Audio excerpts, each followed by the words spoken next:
Hey there, Corinne here. Have you ever initiated a conversation with your partner, maybe about, something that's really waiting on your heart, maybe feels quite vulnerable to share, only then for you to feel like not really being seen or heard by him? Maybe even feel dismissed or brushed off or misunderstood. Yeah. And that hurts, right? Like it hurts feeling like you're not really being met with curiosity or care, maybe presence too. And it can make you question yourself, things like, well, is what I'm asking really so unreasonable? Am I too much? Yeah. And, really self doubt and second guessing, it can creep in quite easily, especially when this happens over and over again. Yeah, it may start to feel quite risky for you to share your heart and to speak up maybe for your needs, what you want. Yeah. And then also depending on, your attachment story through childhood, it can start to possibly even feel unsafe. Now, what I want to talk to you about today is what else might be going on your partner's side. And this is really, I'm going to point that out, it's really for those of you who feel like, yeah, you are in a relationship where there's a baseline of care and trust already. Yeah. When that is already established, then, maybe your partner's reaction might really not be about, disrespecting or wanting to disregard you. Yeah. It might be more down to things like this being in that moment an emotional mismatch. Maybe you are speaking from your heart and he is in his head and all he hears is what he needs to fix. Or maybe he hears a complaint or a threat even. So it could be down to that, or it could be down to, it just not be the right time to have this conversation for him. And maybe if you're quite emotional, and there's nothing wrong with being emotional and deep feeling, yeah, but it could be down to that your partner just doesn't know how to hold space for the depth of your feelings in that moment, yeah, because he never learned how to. Most of us haven't learned that, yeah. And so maybe he just withdraws or he goes into rationalizing what you're sharing, or he just shuts down. Now, what I want you to remember is the following. Yeah. Longing for connection with your partner is not too much. You wanting to feel seen and heard, it's not too much. This is not something you need to apologize for. Yeah. It means you're tuned to what matters to you, what you're feeling, and you want to share that with your partner to establish closeness. Yeah. And it takes courage. It does take courage to share something, a truth, or, something you want. Uh, it can feel vulnerable. Yeah. So yeah, even if you're not being met in the way that you hope for, always, your authenticity still matters. Yeah, it does matter. So don't start to hide. Yeah. Well, I'm going to share 4 practices with you, 4 things to watch out for in your conversations with your partner, because they could really start to bring already quite big shifts in your dynamic together. First thing I call share your intention first. So this is in a scenario where there's something alive for you, there's something waiting on your heart, and you just really want to share it. You want to express yourself. It's actually not about, trying to look for a solution or trying to even get your partner's opinion. All you want is for your partner to hear you, to be there with you. Yeah. And so in that scenario, what you could say, something along these lines, is, hey babe, you don't need to fix this. I just want to share what's alive for me, what's on my heart, what's going on for me right now, or maybe has for a long time.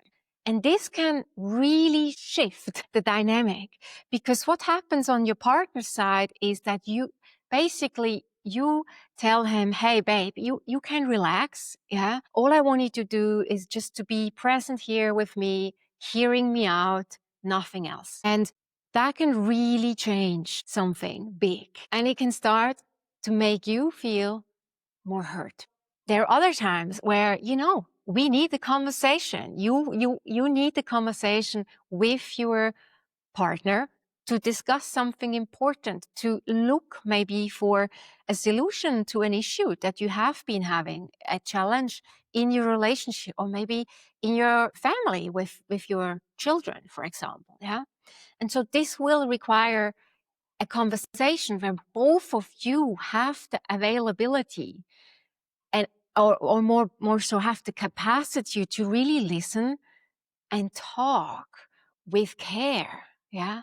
Maybe patience too. And in that moment, timing matters. It matters a great deal. Yeah. Let's say your partner comes home from a long day at work. Maybe you both do. And something has been waiting on you. And you like to have a conversation. It's about something that maybe that has been going through your mind many times already. Yeah. But he maybe hears it the first time. So here's what you could say.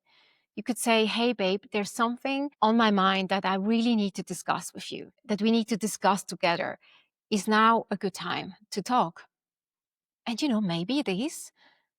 And maybe it's not. And maybe your partner says something along the line of, can you give me half an hour?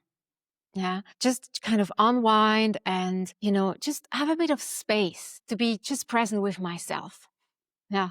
Or maybe he says, if he's more on the introverted side, like my husband, who works with a lot of people, maybe he says, hey, babe, I really love you, but I have no words left today. Can this wait until tomorrow? Yeah. And then you can ask yourself, can it wait? Most of the times it can. Yeah.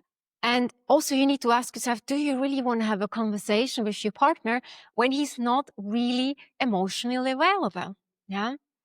So maybe it really is better to set a time for the next day, make it clear when you're going to talk. And, then it's also easier for both of you to show up with the emotional kind of bandwidth and capacity. This is another thing to really watch out for. And then there's this really quirky thing that I recently learned from one of my mentors, which I then started to observe in my marriage, but also kind of when I'm out and about and see other couples. And it starts to, I can see there's really something to it. So apparently, many men, some women too, we find it easier to have deep conversations when you're sitting next to each other. Yeah. So me here, maybe my husband here or here, instead of across from each other. And this goes back, how we evolved, back in the days when we were, hunter-gatherers, we were hunting out there in the field. We were scanning the field with our eyes, just making sure there's no threat while having conversations. So, you would have the open field in front of you, and then you would maybe talk more like this or like that. Yeah. Also, if you are more, if your nervous system is tending more towards the fight response, kind of going in, it can also really help to have your partner more on your side, can be this side or this side. Yeah. And if you're someone who's maybe more on the flight spectrum, maybe then it can help to have just some physical contact. Yeah. Holding a hand. And I think this is one of the reasons why in my relation, we have some of our best conversations sometimes when we go for a walk, because we are walking next to each other and we are holding each other's hands. So this could be something, just play around with it. Yeah. And the last thing that I want to mention is for those of you who are still experiencing a menstrual cycle, the premenstrual phase of your cycle is really not the best time to have a high stack conversation. It's really better than to wait until after your period, more towards the ovulation phase. Why? Because your skin is just so much thinner, during the premenstrual time. And we tend to be just a bit more on the emotional side and maybe feeling hurt quicker. And so, yeah, to have these high stake conversation, which can turn into, emotional conversations, just you can really make yourself a favor to not have them in your premenstrual phase. Yeah. Sometimes during your premenstrual phase, I notice all I want is more the first thing that I shared. I want to be heard and, maybe I want to be hugged, and it's not about finding solutions to a problem. Okay. So, yeah, these are the 4 tips that I wanted to share with you today. Please remember also, relationships are not about getting it right all the time. You're learning together. You're learning how to meet each other with, presence, care, curiosity, patience, over and over again. Yeah. So just pause before your next conversation, maybe a little bit, and check in with, your readiness, your partner's readiness, and then speak from the heart. Speak from the heart and see what happens. I really hope this helps you to feel more seen and heard. And yeah, thank you for watching. I speak to you soon again, and you can always also just check out my blog where I write articles around relationships and embodiment. All right. Have a great day. Bye bye.